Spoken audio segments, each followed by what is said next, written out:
It's Wednesday morning and we're back to the cold and the wet. The end of the spring. At least here in Britain we're comfortable with this. We know what we're doing with it. It's a bit like having your weird relative knock on your front door. Actually, that might be me.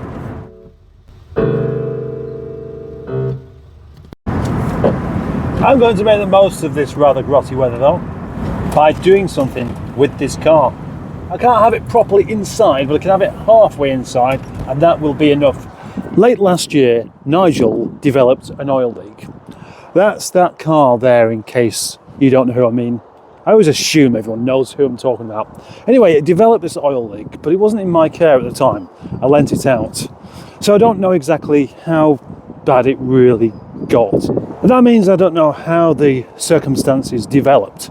But it's been quite a worry because it was a really bad oil leak. I fixed part of it by replacing the cam seals, then took it for its MOT, started using it, and it was leaking from somewhere else, which caused me quite a concern.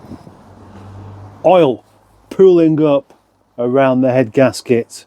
Now, to my knowledge, I didn't think the oil could come out in such a place unless there was coolant being mixed with it as well. But having spoke to 3 people who have done lots of K-series work, I've said, yeah, it can. All you need is for it to get really badly overheated and to warp the head, or something along those lines. So my fear here at the moment is it could have gone really badly wrong. It still drives okay, still sounds okay, but it's running a bit lumpy. But that could be down to the old fuel in it. Having had many a conversation with my friend David, who's lots and lots of experience with the K-series, that really badly overheating them can not just damage the head, meaning it needs to be skimmed, but it can actually damage the block as well. And he's seen engines where they've been completely ruined and basically just got to chuck the whole thing away, regardless of its mileage. And that very good chap happened to have been around here yesterday, and we talked about this car, and he said, let's have a look at it. Like an old-style doctor with a wonderful bedside manner, taking a look at your child's chesty cough.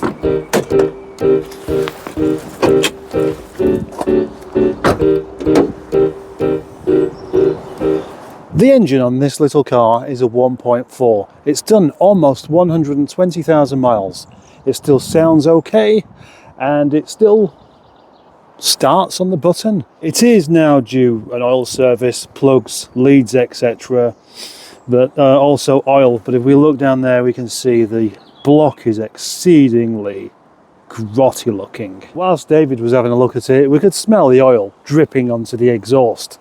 That's a sign that it's leaking from somewhere, isn't it? But could it be the head? Or is it in fact not? Is it in fact the sump? If it's the sump, that'd be a lot nicer of a problem to deal with. Although a problem all the same. For the moment, I'm just going to get out of the wind, get my hands warmed up, charge my phone, eat a sandwich, and find some motivation to get underneath the thing.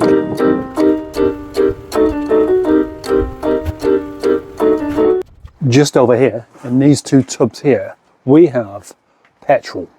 Petrol mixed with a little bit of diesel. That came out of my friend Johnny's car, which is now my car.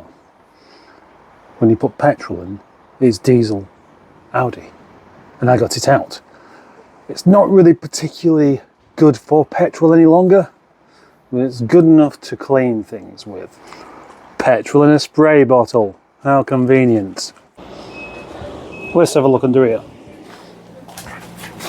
So here we can see sump, gearbox, exhaust. And there's quite a... oh, there's the oil filter. There's not absolutely loads of oil actually. Now, there's less now than what there was before. But it is dripping onto the exhaust there, from somewhere up there.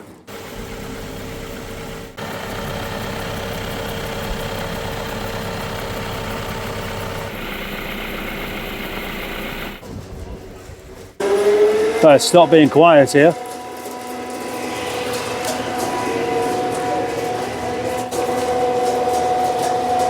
on the ramps. Had it running for about 10 minutes. Lots of petrol on there, used petrol, not particularly volatile. And I just need to do loads and loads more because I still can't quite figure out where it's all coming from. There's still oil near the top of the block and there's loads near the bottom. There's quite a lot that's quite difficult to get to. So I think it's just, you know, a few squirts isn't enough. You've got to do lots of squirts. As in, maybe use up that whole tub of petrol. Lots more then. Lots more. Oh, and this is what always happens is, for me, I have gloves like this, which are good for this kind of thing.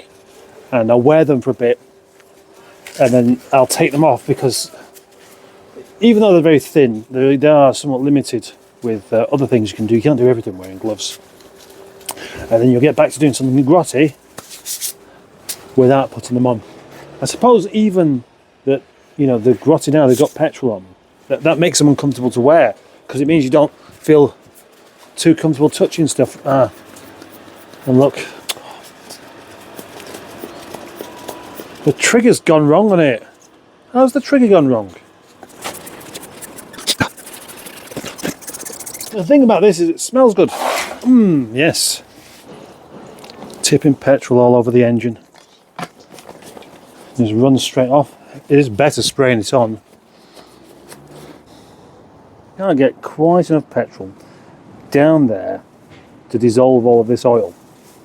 And I'm beginning to worry about this wind picking up an awful lot and blowing this door open into the side of my car, even though I've got it jacked up with a trolley jack. Yeah, I have totally drenched that engine in petrol. So let's have another look.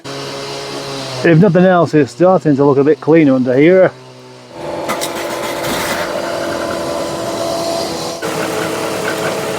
Oh, it's doing that again.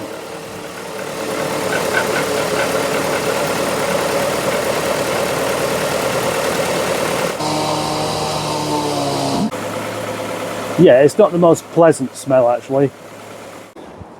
It strikes me as the best thing I can do now is to drive it and just, I would like to say hope for the best, but it's a bit more than hoping for the best, I think. I want to take it to Pride of Longbridge, and that's probably going to be the only way to find out whether it's capable. I've sprayed more petrol on this engine today than what's in the tank. As I drive along with steam coming out of the bonnet, watching as everybody assumes that it's yet another Rover head gasket failure, I'm starting to think differently. Because I spent quite a while cleaning that bit and just observing it, and I couldn't see anything coming out, even though it looked very much like it was pooling at the top, in between, in the corner. Oil. No, it doesn't look like it. Well, I mean, it does a bit now because I've sprayed petrol all over it to try and dissolve the oily bits. Oh yeah, and when I say drive it, I mean actually drive it properly. Yeah, really properly. I don't mean thrash it or abuse it. I just mean just drive it without mollycoddling it. Take it for a spin on the motorway. Take it over the moors. And then check the oil. This may not be exactly the most current thing to say, but if it's dripping a bit of oil, I'm not really that bothered. I don't care. It's dripping a bit of oil. So what? It's only a little bit. It's not really going to do anybody any harm. I don't think there's anybody walking behind me lapping it up as I go along, because it's just a drip. But ideally you don't want to drip at all, do you? The other thing to consider is that just at the moment this car will look even more drippy than normal because there's lots of partially dissolved oil in petrol all over its face, ready to flop onto the floor. As I was driving along, it's only really just stopped smoking from the front, so I don't really think it will have all disappeared. I know it won't. I've just seen a Toyota Prius. It wasn't even a mini cab. Needing to take this car out just to use it just to make sure that actually, let's try and make the oil leak a figment of my imagination. I mean, it wasn't before. Don't see how it's going to start being one now, but you know, the obvious place to go, Hebden Bridge, because this car is Hebden Bridge, isn't it? We know that. Everybody knows that. And my mate Johnny's in Hebden Bridge, and I can't think of anybody better to go and see right now than him. It's still sweet, this engine. I do hope it's going to be okay. If only it could do the Blackstone Edge challenge, the Blackstone Edge 5th gear challenge. It's never been able to do that. It's just not got the torque. I'm slowing down already. Well, that was going down to 4th gear before I've even got to the 50 limit. Last week, I did the Blackstone Edge challenge in 6th gear on a bike. I mean, it was an electric bike. I don't think that electric bike could be more powerful than my car. We can say it can manage it if I can go into 5th gear now, and it manages to get... if I can get all the way to the top now in 5th gear, then Nigel will have succeeded.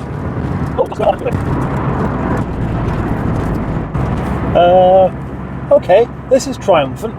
It's managed it in 5th gear. I mean, I had to change down to 4th to get the speed up beforehand, but it's actually done it. I don't know how. It's never been able to do it before. Look at that. How clear is that today? This is what I wanted last week when I came up on my bike. That's the outline of the mountains in Wales.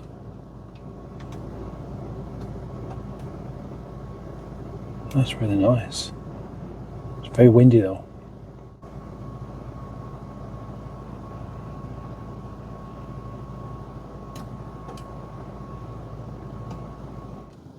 I don't think I've ever seen it quite as clear up here as what it is today.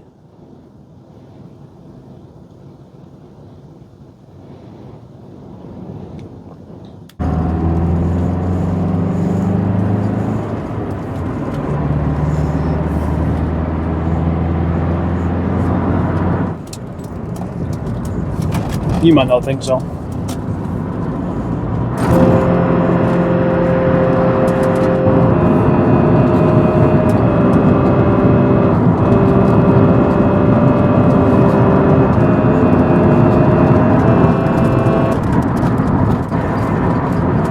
I can't say as I like driving this car down here. It's just a little bit too fidgety on these bumpy roads with troughs either side. They're quite narrow as well. What we really want is just a car that just remains sort of flat. Oh, yeah. I don't really mind that bit in this because you won't tell anybody else anyway. Nigel is a bit of a shed really in some ways, in the way that it's held together. I mean, it's my fault for taking so many bits off and then finding they don't quite go back together as well as they used to do. But it may be a shed, but it's a very interesting shed. And I'd rather have an interesting shed than a not very interesting sauna.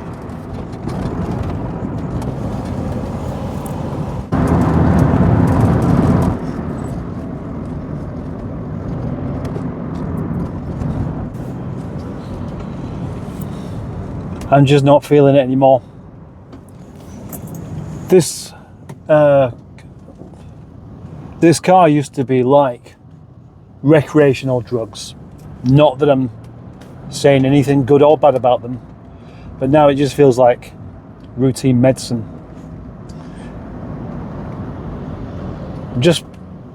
I can't get over the worry of it, and suddenly there's a big expense with this. A big expense now attached to this car that I can't go into, but it's ruining the experience of it. That's better. It's a strange thing, this, but Sometimes all you need to do to ease a particular worry is just talk to a particular kind of person. And this car's running quite a bit better now with a bit of new petrol in it. Really did need it. That stale stuff has been in there since November, I think. Yeah, so about 5 months old petrol. It was as volatile as an outwitted sheep.